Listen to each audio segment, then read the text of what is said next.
L'île de Malte, située à moins de 350 km des côtes libyennes, et sa voisine italienne Lampedusa sont devenus les principaux points d'entrée dans l'Union européenne pour les migrants venus d'Afrique et du Moyen-Orient. Vendredi dernier, les militaires maltais et italiens ont secouru une embarcation qui venait de chavirer.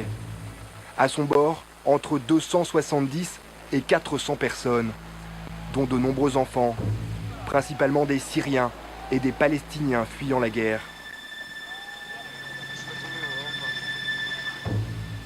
36 corps ont été repêchés, plus de 200 personnes ont pu être sauvées. « 146 rescapés sont arrivés samedi à Malte.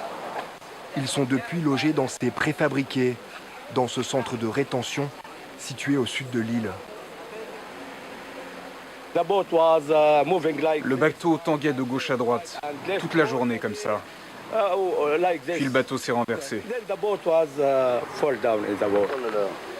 Lors du sauvetage, les rescapés ont été séparés.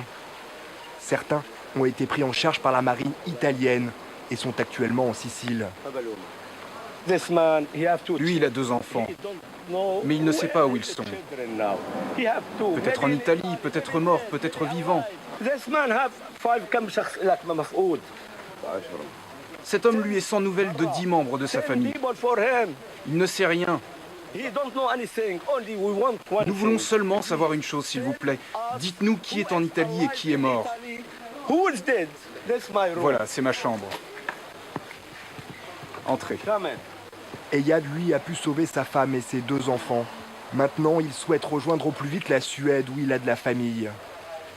On ne sait pas ce qui va nous arriver. On ne sait rien. On attend que quelqu'un vienne nous dire ce qu'ils vont faire de nous. C'est tout.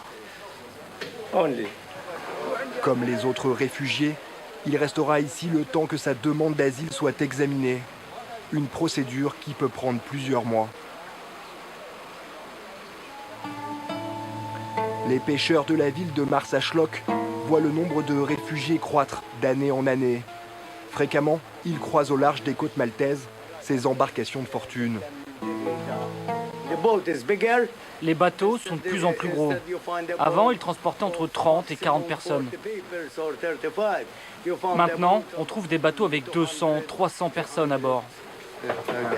On ne peut pas les laisser là. C'est une obligation de les aider.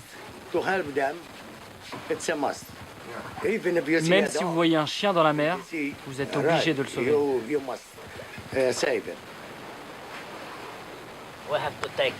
On doit prendre soin d'eux. Ce sont des êtres humains. On ne peut rien faire d'autre.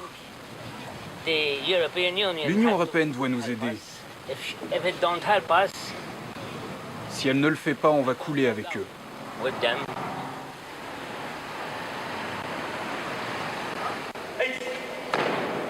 Dans la capitale maltaise, à l'auberge de la Castille, le Premier ministre Joseph Muscat reçoit les militaires qui ont participé au sauvetage de ces réfugiés.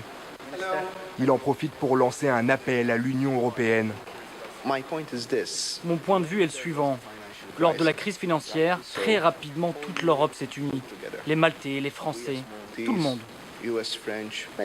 On a tous mis nos ressources en commun pour éviter que l'un des pays membres ne fasse faillite. Et c'était la bonne chose à faire.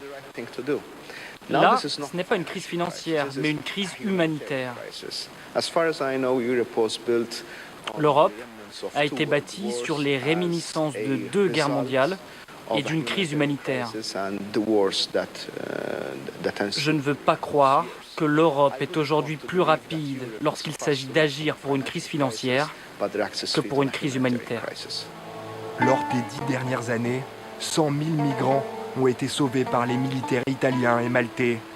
Près de 20 000 personnes auraient perdu la vie en tentant de rejoindre l'Europe.